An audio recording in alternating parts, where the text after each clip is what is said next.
Hey, this is Gary with Gary vs. Cars, and we're back here with the 1930 Ford Model A Fordor and working on one of the passenger doors. And we tried to bang out a dent that was the metal was all stretched out, so we heated it up with the acetylene torch, and the metal was just so far stretched that we decided just to simply cut that metal out and weld in a new piece. Here is the new piece that is welded in. It's pretty flush. I'm very happy with it. Did not distort the metal on the outside. And what we'll do is we'll just simply grind down. Not going to go crazy because this is a little lower, but we're going to grind down the welds, clean everything up, and then it'll be a skim coat of filler over the top, and you won't even see it. I think the most important thing here is clean your metal really well. Take your time welding. Go from you're really just doing a spot, spot, spot, spot, spot, spot, and then you're just working your way around the metal. And I like to actually do this with one glove off so that I can really see if the metal, surrounding metal, is getting too hot. So I'm gonna grind this off and back to you shortly. Okay, here we are back in my home shop and working on this door.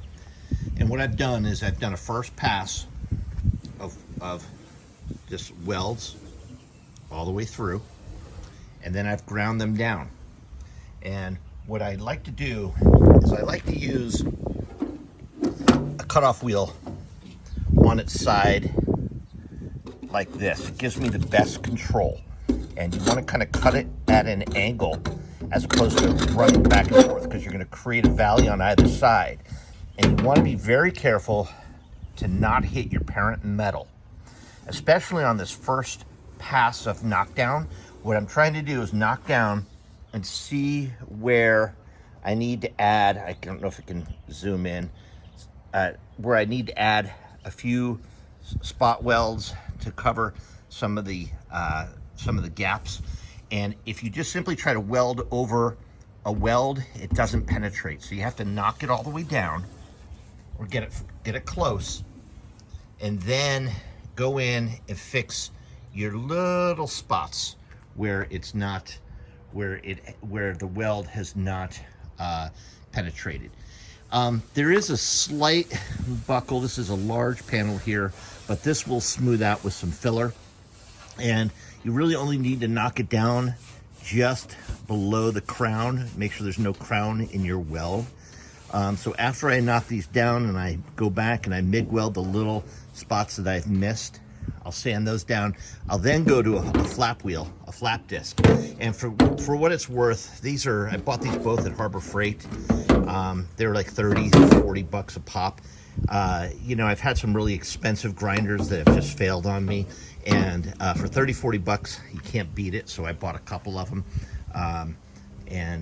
That way I don't have to be changing the disc all the time. So again, knock it down, be very conservative, stay away from the parent metal, and then on your final sanding, you can smooth it all out. This is a butt weld, but there will be there's a high and a low here, so I don't need to take this weld all the way down to a smooth finish. I'm just going to make it so it's below the crown, and then I can smooth some filler over this and you'll never know it's there. Okay, so more to come.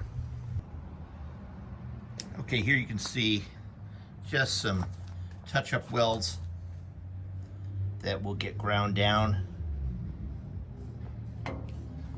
Really nowhere else.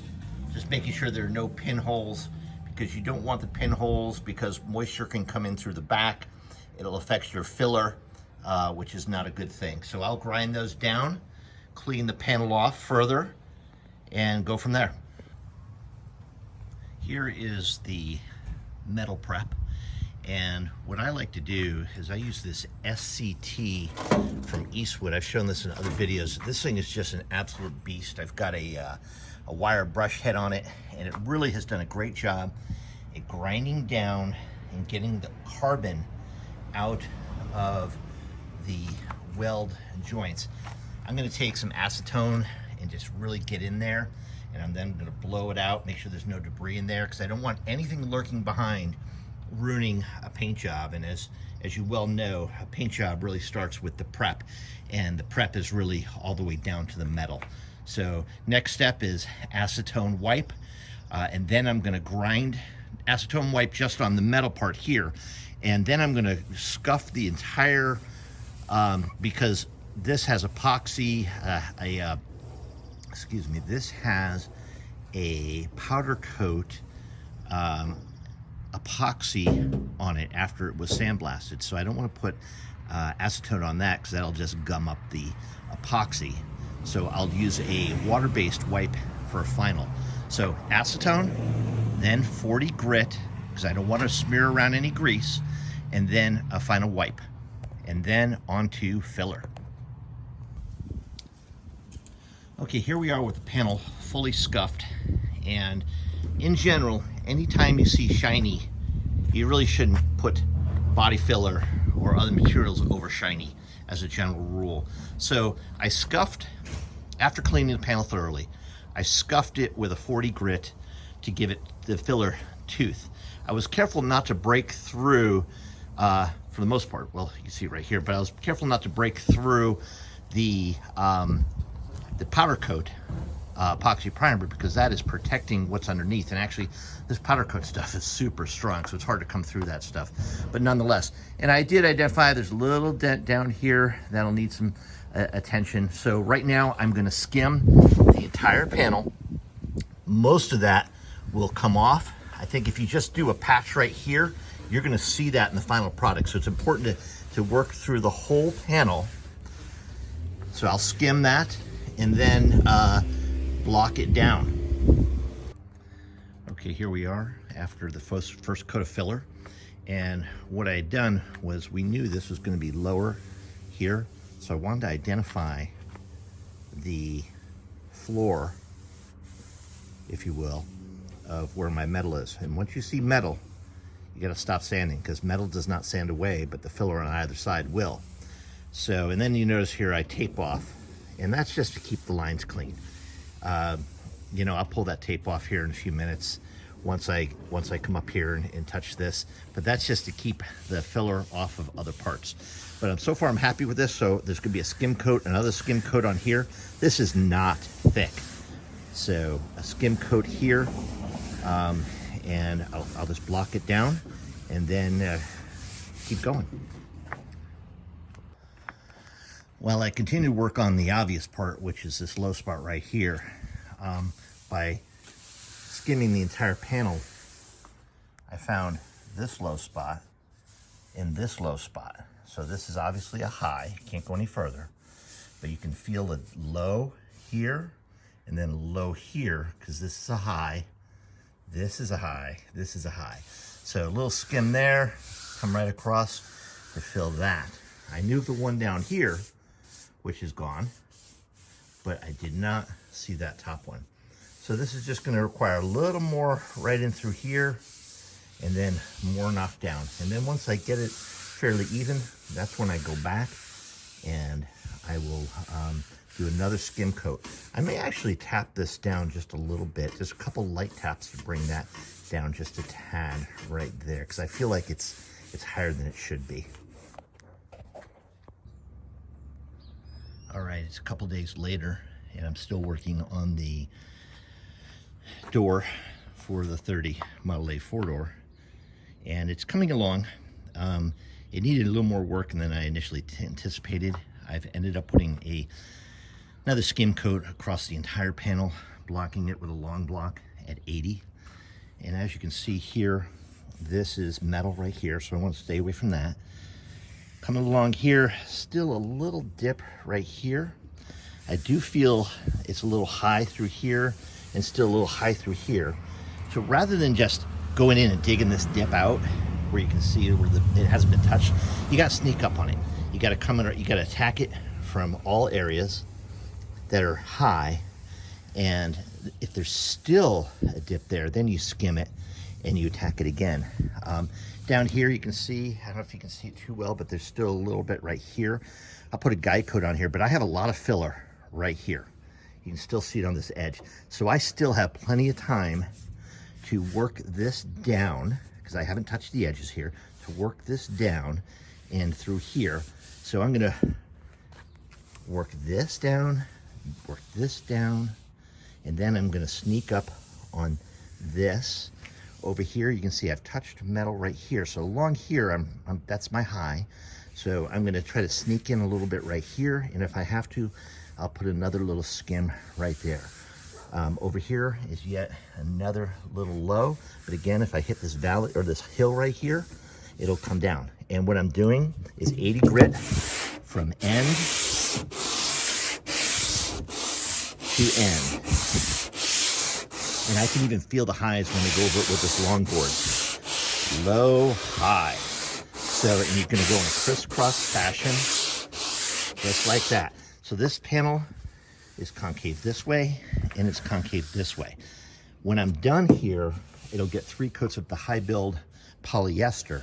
I'll put the panel back on the car, and then we'll block the entire car as one unit. Now, these things were not perfect out of the factory, and they did not, as you can see, like on a minivan there, the panel just streams like through. No, these panels kind of came in just a subtle bit to the B-pillar. So, so when I put it on the car, I'll make sure I line everything up. So again, knocking this down, sneaking in here, knocking this down, coming up, knocking this down. Hopefully I'll catch that and catch that.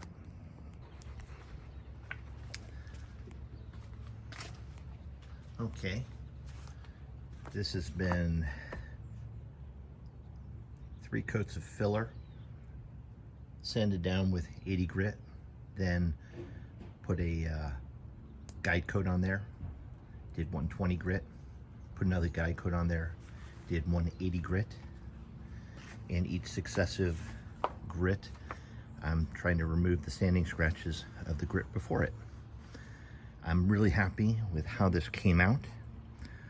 This is going to get 3 coats of a high build polyester, and probably a little more polyester here than here, so that when I block it down, because I do still want to make sure I don't hit this crown. I want to really try to stay away from this crown. It has a natural crown, but it's super smooth from both ways.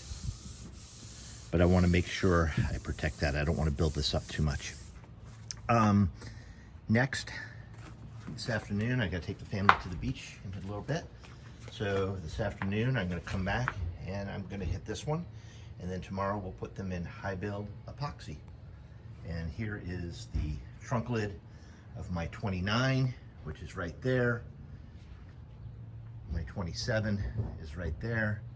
And then my 66 Mustang convertible that I'm really customizing is under there. I haven't done any videos on that yet, but we'll get to those shortly. And thank you for watching.